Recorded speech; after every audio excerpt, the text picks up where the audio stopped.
Good morning, Bucknutters. Welcome to the Bucknuts Morning 5 here on Wednesday, January 16th, 2019, here in very chilly Ohio. I am Dave Biddle. Very happy to be joined by the people's champ himself, Matt Baxendell.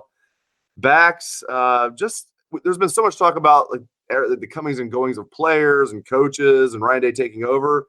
There's been a lot of talk about expectations for the 2019 Buckeyes. Not that expectations really ever change at Ohio State, but what are your expectations for the 2019 Buckeyes? What can fans expect from this team this fall? Well, you hit it on the head, Dave. The expectations don't change. The standard is the standard. Ohio State is expected to win every freaking football game, and especially every game against that school up north. That doesn't change because you have a new head coach, period. So my expectations, honestly, are extraordinarily high, same as they are every year. But I have a lot of hope for optimism. I think we have to go on the assumption that Justin Fields is actually going to be eligible to play this year. I don't think Tate Martell transfers out. And I don't think I ever think the NCAA is going to want to sit there and defend a kid not being eligible because of a documented racial incident in his old school. Good luck defending that in 2019 as a negative against the kid. So I expect Justin Fields to play this fall. This team coming back on defense, what is it, like 8 seniors or something like that they have coming back? Nine starters, yeah. 9 starters, yeah. I mean, it's like a very veteran defense. You actually are going to have competent people calling the defense this time around. The linebackers aren't playing defensive tackle, so that alone is going to make them better. Not to mention, both your safeties are back. I think Jordan Fuller coming back was a surprise to all of us. He was a kid who before the year had hype of being a top 3-round pick, and having him back for a senior year is extraordinarily good. A whole year of him next to Brendan White is great. You've got Okudah and Wade back at corner, who we're very excited to see. I guess Arnett too. But still, there's a lot of help in the secondary, right? There's veteran players. And then maybe they'll actually turn their head to the ball this year.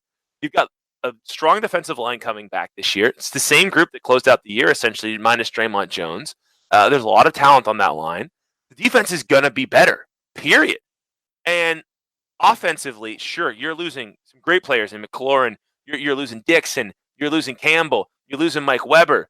Of course, you're losing Dwayne Haskins. Those are very big players. But at the same token, you're bringing back Chris Olave. You're bringing back Ben Victor. You're bringing back that group at wide receiver. That KJ Hill coming back is another one that I didn't expect to have happen. Hell yeah. You've got a lot of guys back at skill, right? And guess what?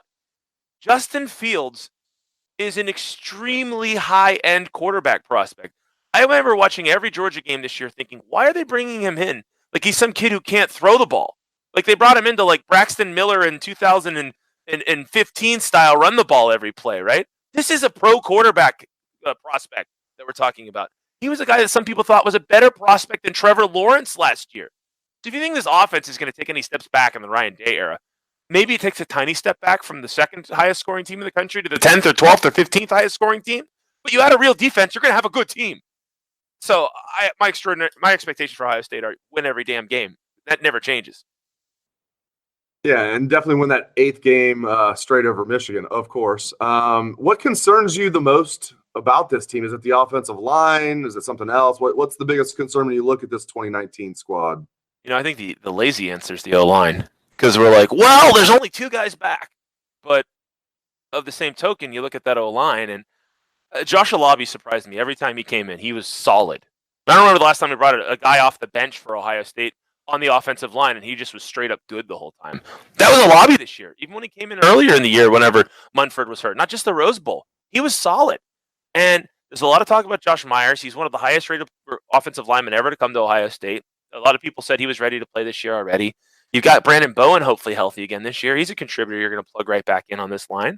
There's some pieces there. So I'm not that necessarily concerned about the offensive line. I think we're going to find out in spring who some of these guys are. But, what if Nicholas Petit-Ferrer is as good as his recruiting rankings turned out to be, right? He could be a top-end guy. So my big concern, I think, is going to be whether the culture shift is significant enough that it messes up with the way that the program is going. And by that probably isn't the best way to put it, but you knew what you were getting with Urban Meyer, right? You knew exactly what was coming with an Urban Meyer football team.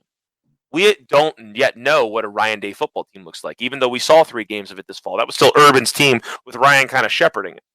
So my biggest concern is just to make sure that the new staff gels, that the players' expectation levels are set correctly. It's a first year with a coach, no matter if it's essentially the same program. You're only bringing back about half the coaches. You've got the same back end staff. Watching this staff gel and watching Ryan Day as a head coach figure things out, I think is the biggest concern this year. Because while he's certainly the right guy for the job, in my opinion, he's never been a head coach before.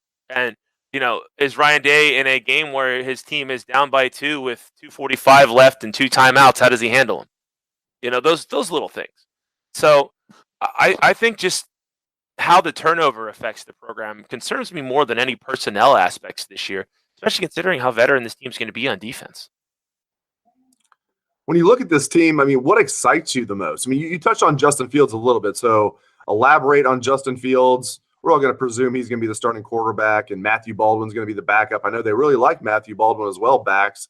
But, you just talk a little bit about Justin Fields and what excites you there, and just what excites you about this team in general this coming season. Well, certainly the change is exciting.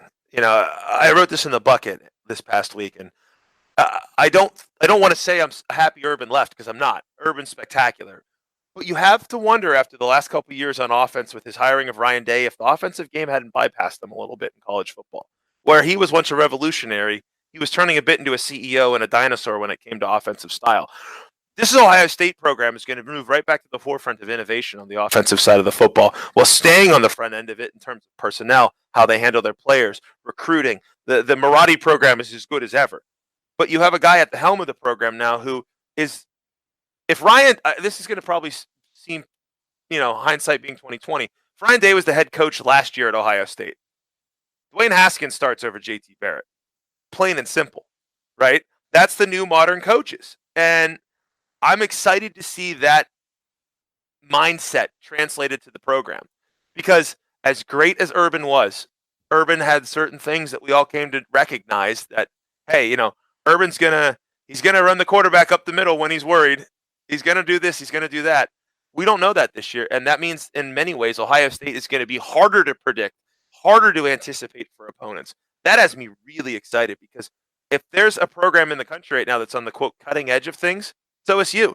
And as we've seen in the past, when you have a program that has a cutting edge schematic advantage, a cutting edge sort of offensive mindset, and is able to recruit these utterly elite athletes like you see at Ohio State, at Clemson, at Alabama, those places, you can win the national championship every single year. Not to be confused with a decided schematic advantage, Charlie Weiss, Notre Dame era.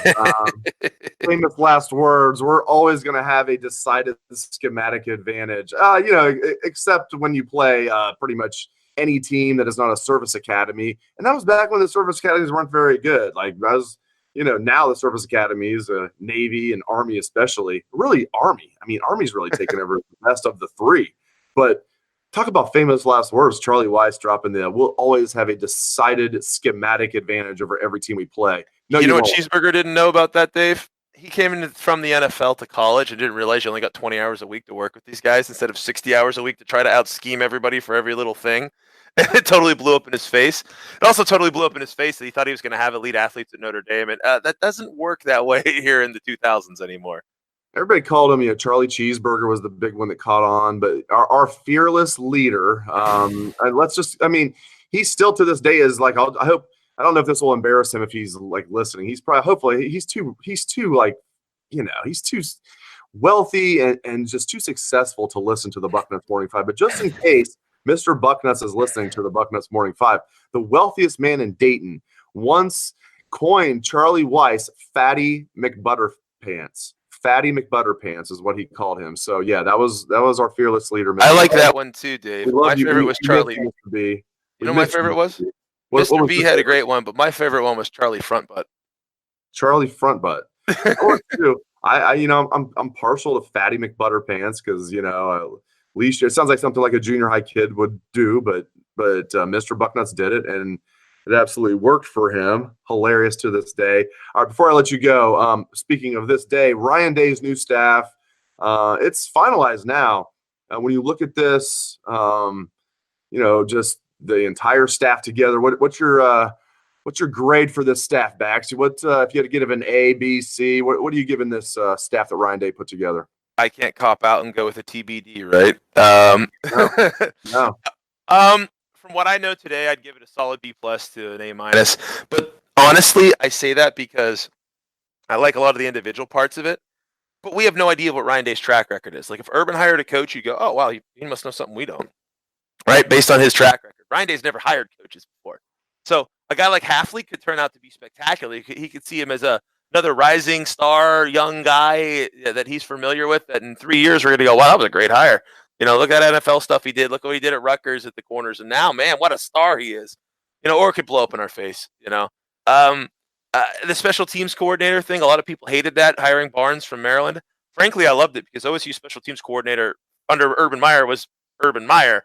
That's something Ryan Day, A, probably doesn't know how to do, and B, it's probably not worth his time doing it like Urban did. I always wondered why the head coach decided to give himself his own position group. So, I like it. We'll go with A- because I'm always the optimist, but there's the element of the unknown here that we're just not sure about. But you know what? I'll be honest, as the people's champ, I'm just going to channel everybody. Billy Davis is gone, so it's an A++. That's all that really matters, right? That's right. He's now wreaking havoc for the Arizona Cardinals, who hired a guy that wasn't even successful at Texas Tech as their head coach. Nice work, Arizona Cardinals. All right, great stuff out of the people's champ, Matt Baxendell. Really appreciate it, Bax. You can catch his column every Sunday. It is The Bucket, of course, must-read material. I am Dave Biddle. Thank you to all the listeners out there for tuning into the show. I appreciate it. Hope everyone has a great day. Let's hear that Buckeye swag, best damn band in the land.